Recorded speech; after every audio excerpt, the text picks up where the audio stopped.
Okay, let's dive right in. Today we're digging into something really practical.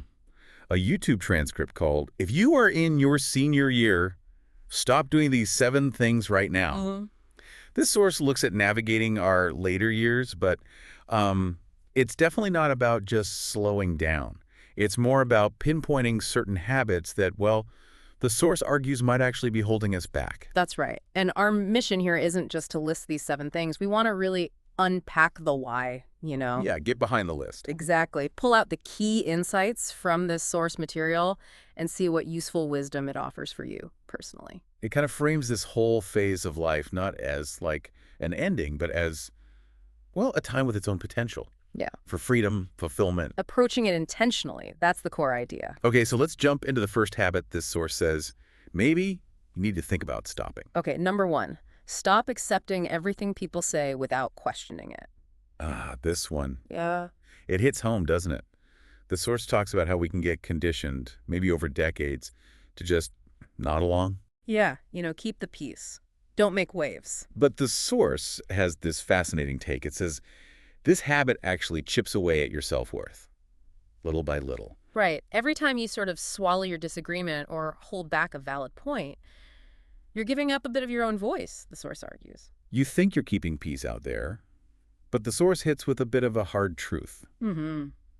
You might be losing peace in here, inside yourself. Exactly. It sets up this internal conflict, and the argument continues that this pattern, well, it weakens your trust in your own judgment, makes it harder to make independent choices. You start defaulting to others. And you can end up feeling a bit helpless, like life's happening to you, not by you.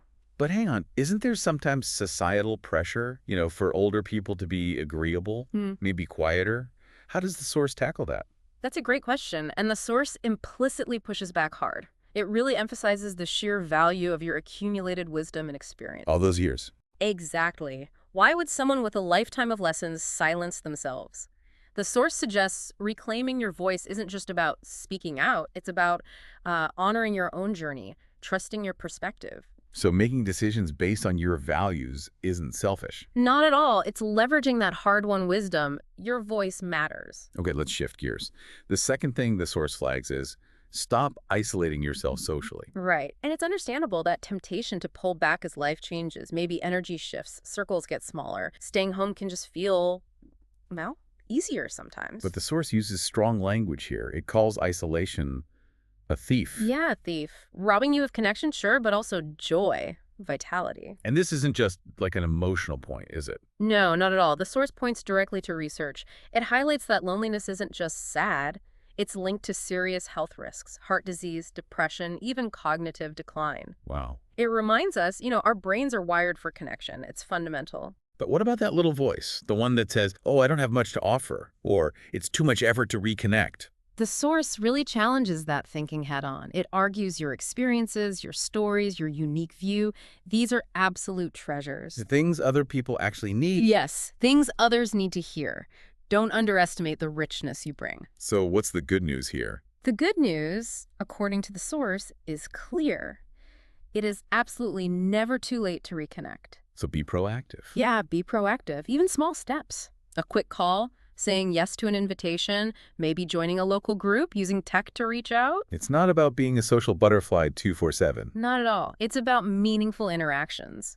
The source calls human connection one of the real secrets to aging gracefully. Every little interaction nourishes you. Okay, on to the third point this source says to stop doing. Neglecting your physical health because you think it's too late. Oof, yeah. This mindset feels, well, kind of dangerous, actually. The idea that, you've hit a certain age, so why bother? It's a powerful myth, and the source really aims to tear it down. It states it so clearly. It is never too late to start taking better care of your body. Never. Even in your 70s, 80s. Doesn't matter, 60s, 70s, 80s, beyond. Small, intentional changes make a huge difference. The source is emphatic about this. Things like short walks, gentle stretches. Exactly. Simple balance exercises. These aren't trivial, the source stresses. They're crucial for maintaining your independence, your ability to do daily things. They are profound acts of self-care. Affecting your quality of life directly. Absolutely. And nutrition gets highlighted too. Whole foods, enough water, basic building blocks for energy, vitality, and helping manage or prevent things like diabetes, hypertension. And there's an emotional angle here too, isn't there? Oh, definitely. The source connects prioritizing your physical health to your emotional well-being. It basically sends a message to yourself. I matter. Which boosts self-esteem. Naturally. And fuels a more positive outlook. You just feel more capable, more confident, more alive. I like how the source frames it not about turning back time. No, it's about honoring the vessel, this body that's carried you all this way, making sure the years ahead are as vital and free as possible. So the message for you, the listener, is pretty direct. Yeah. Stop saying it's too late.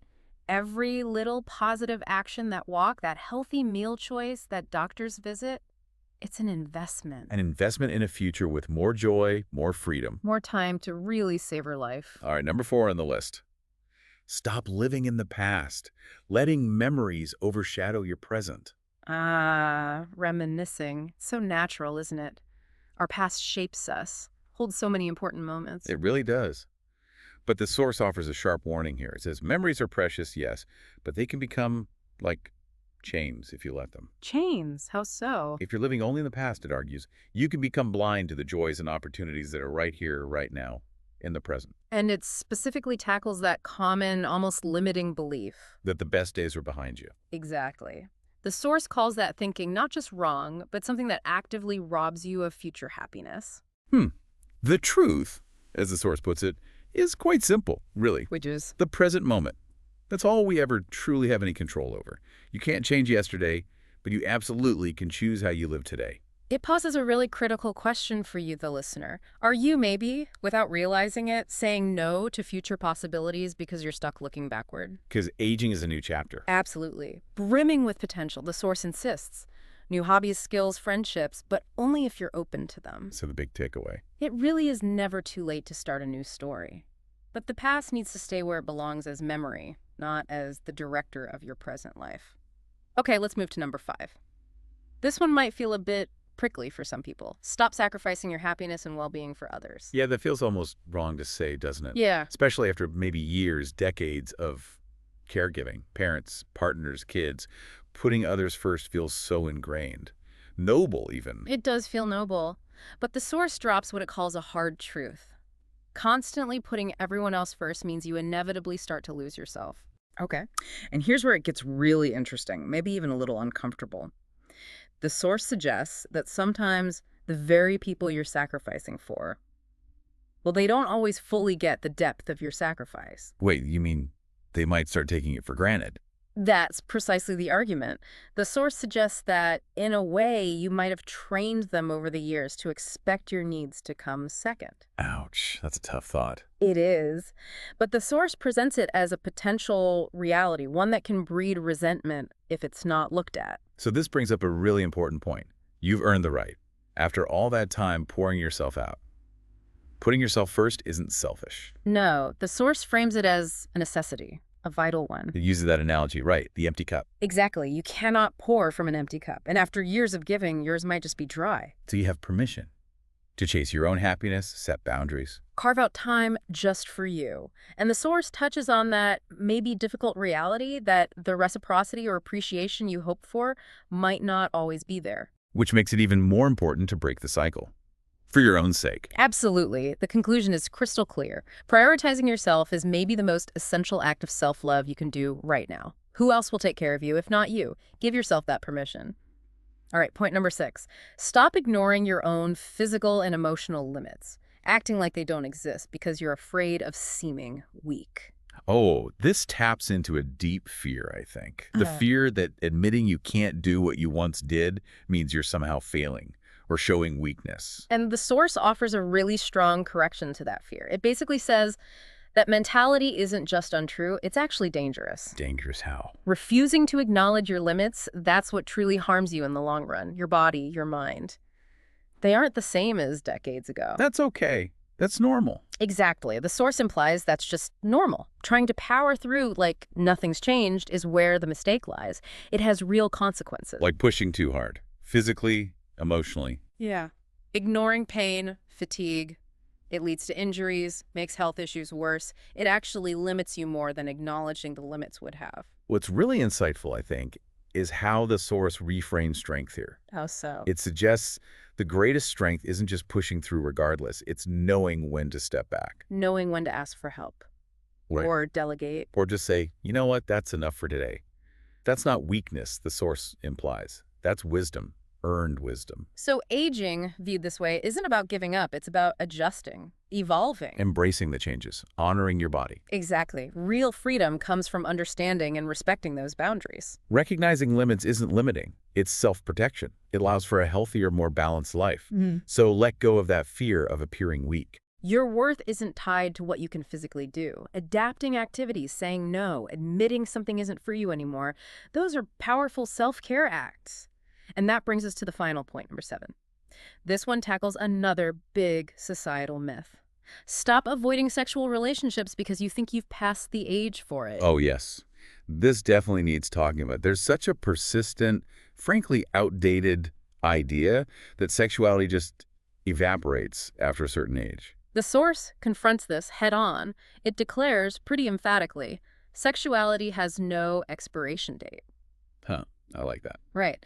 Desire doesn't just switch off with age. Intimacy can, and the source argues should, remain a vital, enriching part of life at any stage. It really questions why so many people sideline this part of themselves. Is it shame, societal norms, fear? All of the above, probably. Or just assuming they no longer qualify. The source calls that assumption a lie that robs people of a really fundamental human experience. And what's interesting is how the source suggests intimacy might even become more meaningful later in life. Exactly. It's maybe less about just one narrow definition of sex and more deeply about connection, touch, emotional bonding, companionship, things that nourish body and spirit.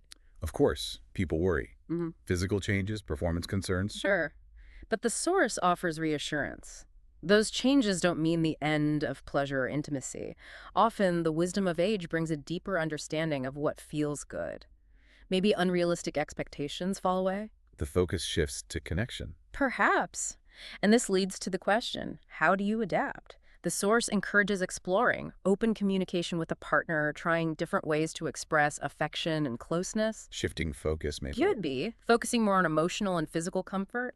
The possibilities for adaptation are vast. The core message feels incredibly empowering. It is. Your sexuality is yours. It's part of who you are. You deserve love, pleasure, connection, always. There's just no age limit on desire or the need for intimacy. And there are actual health benefits mentioned too, right? Beyond just feeling good. Yes, the source touches on research linking regular sexual activity to better mental well-being, maybe a stronger immune system, even reduced heart disease risk.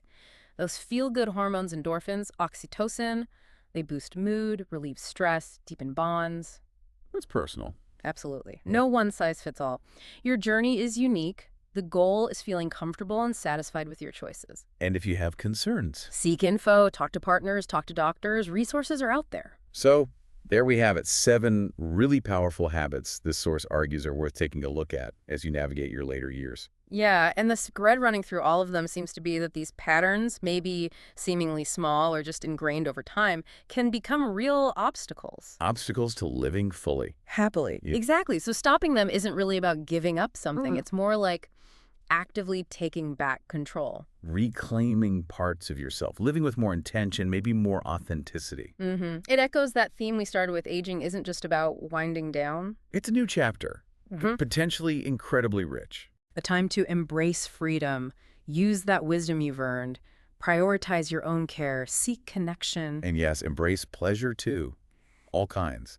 This stage has huge potential. So as you, our listener, reflect on this deep dive, maybe think about what really resonated. Which of these points kind of jumped out at you? Felt like it was speaking right to your life. And then maybe, what's just one small thing you heard today from this source material that you feel you could start putting into practice? Even this week.